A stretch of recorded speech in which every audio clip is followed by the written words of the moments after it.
Welcome. My name is Pia MYrvoLD and we are in my exhibition in Venice called Time Machine. And during the exhibition period I am arranging some art talks. And today I have invited my first guest, Lars Elton, who is art critic in Norway, from Norway. I am Lars Elton. I'm an art critic in Oslo, Norway. I've been working as a critic for more than 30 years. And I've been following Pia MYrvoLD since the early 80s. So I know her history and I know the position she has both in Norway and internationally. And she is becoming more and more important in the world of visual arts and mixture of art and modern media. And also the World Wide Web and the new intelligence and biomorphic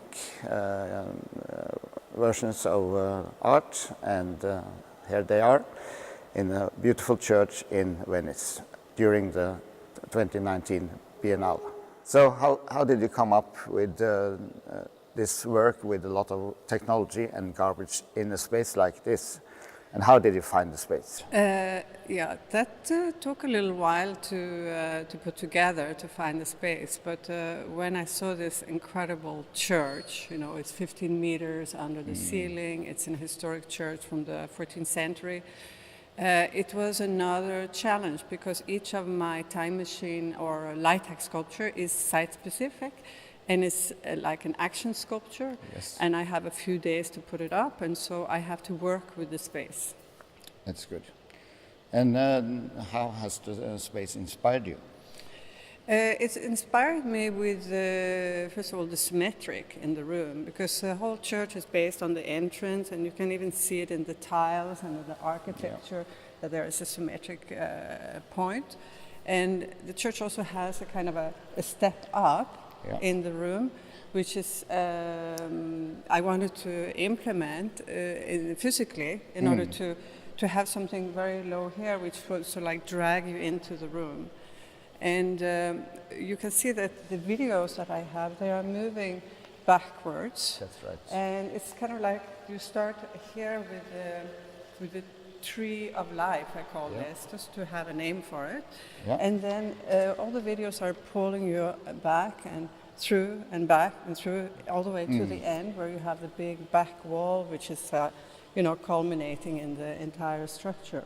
But there's one video on the back which actually has the opposite movement that goes down. Yes. So you kind of get like a circular movement in the whole installation. Excellent. But then about the background, because I said it's a lot of modern technology, but there's also a lot of garbage. And you have found that garbage locally.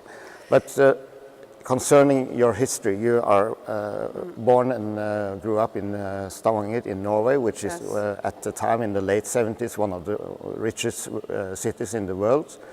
And that was a haven for a young girl like you to go into the garbage dumpsters and explore and find your material for your first artworks.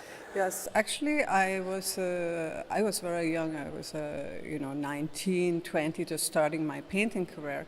But to find materials like canvas, or I had learned how to build my own canvases and my own frames in California, where I lived before. Yeah. But to buy it was expensive. But in the containers in Stavanger at the time, everybody were making a lot of money in the North Sea in the oil industry. So they threw out almost everything that was in their houses in the center of Stavanger. There was container after container with absolutely the best garbage in the world. So I think that me and my partner at the time, we built an entire house from that garbage, a studio workspace. And I also found a lot of textiles, old things that I used in my first collections, and not to mention also the stuff that I sewed onto the canvases and painted on. Yes, I remember that very well.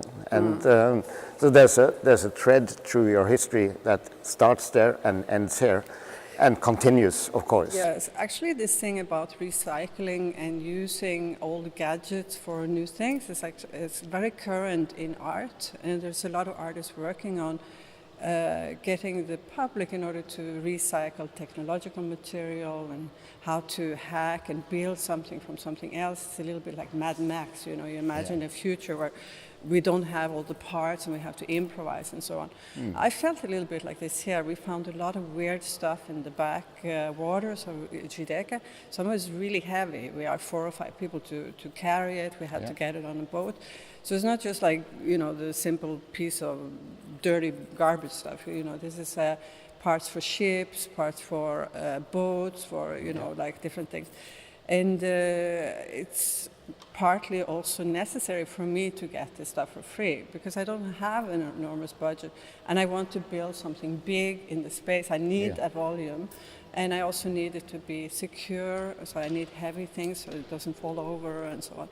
So, but I'm not the only one. I know there's other people in the Venice Biennale who's also looking for things and you know, it's a good way to think about our times, that we reuse things. Yeah, and this is your most important tool, I guess. It's actually this, but this one, the second one. No, but you're right. And this is something that I discovered when I was building the wands in 2015. There was like the first smart sculptures. And I was doing a 3D printing, but I didn't have enough money and time to do all the 3D printed parts. Yeah. So I started to work with 2D, you know, laser cut parts. You see a few of them in here. Not these, but there's like some, like the black one in the back, for instance, is laser cut. And they're very costly too, but then I could make cubes and I could put them together with this, which is actually like textile sewing. So in many ways you can say that I sewed this sculpture. That's a good idea. Yeah. And so with the sewing you are back to an earlier stage in your career too? Yes, actually I use the textile experience that I have for a lot of things, much more than one could imagine. But even when you start to work on the World Wide Web, for instance, you know, we're using analogy of textiles. And for certain patterns that you might find in my paintings, there are also patterns that you find in weaving. And so, you know, I cross-discipline all my information all the time. And the sewing is, or even knitting, is a kind of a three-dimensional, you know, 3D printer, in a way you can say. So, you know, it's very valid knowledge to know textile history. Of course. And you are also a fashion designer, or has been, but you still do some fashion stuff. And and you have 3 performers that are performing in the exhibition. In the exhibition. And the connection to the human body, how important is that to you? First of all, I always thought about the gestalt. You know, like the art is not just for looking at, we should be living it, and so we should practicing it. Good. And to practice, you know, to take care of your own body and your own clothes in a way is the way to start. And if you think about young people, they always actually start practicing aesthetics through their bodies, you know, with their makeup and the hair when they're like young and so on. And that is actually a very good introduction to understanding aesthetics. From there on, in all my projects in the 80s and 90s and so on, even when I was doing fashion in Paris, I was doing fashion with the art or art with the fashion. It was always a kind of integration. Yeah. And for this show yesterday, we had 2 performances. One is called Extended Reality, and that was developed in 2017 as a kind of commentary to virtual reality. Yeah. Because you know that I have worked a lot in virtual media with all my forms and landscapes and so that I presented in videos and in architectural structures with video screens. I also had Art Avatar in Centre Pompidou, where it was immersive and it was interactive and so on.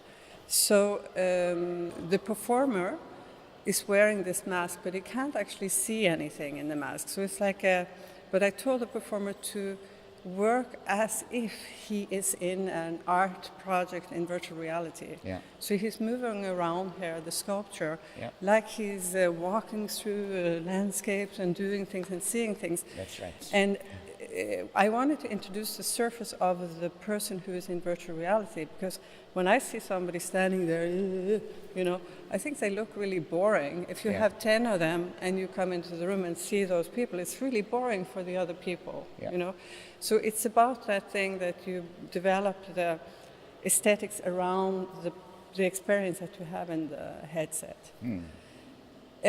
Another thing that I just